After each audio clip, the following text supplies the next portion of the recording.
ថ្ងៃនេះខ្ញុំមានម្ហូបមួយមុខម្ហូបនេះគឺម្ហូបឆាត្រីហើយត្រីដែរគឺខ្ញុំរើសយកត្រីទៀបយកមកឆា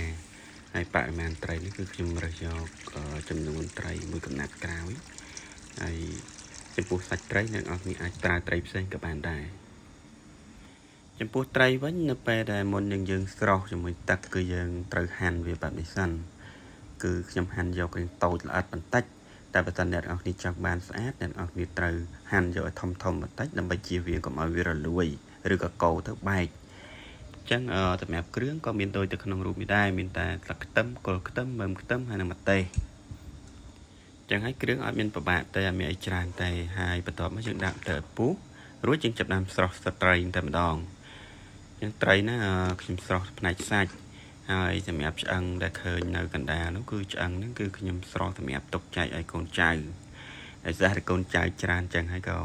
ខ្ជិលរបស់វាចោលស្រោះវាទៅទុកចែកកូនចៅឲ្យវាគៀមលេងទៅហើយចំពោះសាច់ត្រីវិញគឺយើងស្រោះវាមកឆ្អិនល្មមទៅព្រោះយើងត្រូវយកវាឆាម្ដងទៀតតែពេលឆាយើងអត់ឆាយូរទៅយើងឆាតែមួយផ្លែតទៅគឺវាឆ្អិនហើយដោយសារយើងស្រោះវាឆ្អិនម្ដងហើយ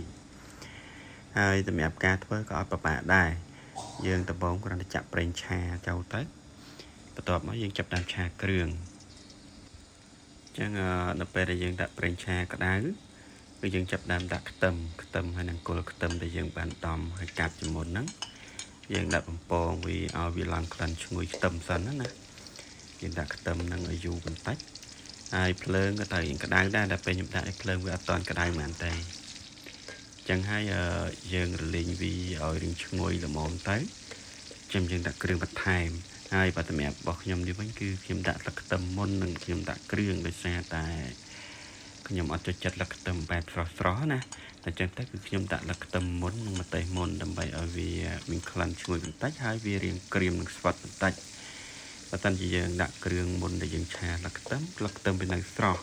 បើសម្រាប់អ្នកគាត់ចូលចិត្តស្លឹកខ្ទឹមបែបស្រស់អីគាត់ចាំដាក់ក្រោយគ្រឿងវិញណាហើយចំពោះការដាក់គ្រឿងក៏អត់មានអីច្រើនដែរសាមញ្ញដូចគ្នាចឹងគឺលឿនតែម្ហូបនេះហ៎ហើយគ្រឿងនេះដែរគឺខ្ញុំដាក់ប្រេងខ្យងចឹងប្រេងខ្យងប្រើរៀងច្រើនបន្តិចតែវាអត់ប្រៃប៉ុន្មានទេដោយសារបរិមាណត្រីដែលយើងដាក់ចូលយើងថែមស្ករតែមិនទៅវាអត់ទៅប្រៃទេចឹងហើយបរិមាណទឹកប្រេងខ្យងដូចបានឃើញក្នុងវីដេអូចឹងប្រហែលជា2ទៅ3ស្លាបព្រាបាយនឹងឯងយើងកូរវាឲ្យចូលជាមួយនឹងស្លឹកខ្ទឹមអីហ្នឹងរួចទៅយើងចាំយើងថែមប៊ីចេងប៉ិនប៉ាមួយចុងមួយស្លាបព្រាបាយមកតោះទៅយើងដាក់ស្ករនេះយើងអាចដាក់តាមចំណូលចិត្តតែយើងដាក់ច្រើនតិចរៀងផ្អែមតិចបើយើងអត់ទៅចិត្តផ្អែមយើងដាក់តែបន្តិចទៅគឺបានហើយយើងកូរវាឲ្យសព្វទៅហើយបន្ទាប់អាចថែមម្សៅរ៉ូឌីបន្តិចពីលើទៅហើយនឹងទឹកស៊ីអ៊ីវអ្នកអាចប្រើទឹកស៊ីអ៊ីវខាប់វានឹងឡើងពណ៌ស្អាតហើយបើមិនចង់ប្រើទឹកស៊ីអ៊ីវខាប់ទេយើងប្រើទឹកស៊ីអ៊ីវធម្មតាក៏បានដែរហើយសម្រាប់រសជាតិវិញគឺវាសាមញ្ញល្មមទេវាមិនឆ្ងាញ់ពេកក៏មិនឆ្ងាញ់ដែរ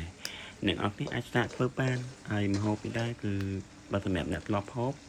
បទៅវាព្រោះថាវាឆ្ងាញ់ម្យ៉ាងនេះចឹងណាព្រោះយើងធ្លាប់ហូបពីមុនមកហើយបើសម្រាប់អ្នកធ្លាប់ហូបទេអាចនឹងមានអារម្មណ៍ថាអត់ទៅឆ្ងាញ់ក៏ប៉ុន្តែបើសិនជាអ្នកគ្នាធ្វើបែបនេះខ្ញុំគិតថាឆ្ងាញ់ជាងគឺយកត្រីទៅបំពងវិញណាមុននឹងយើងយកមកឆា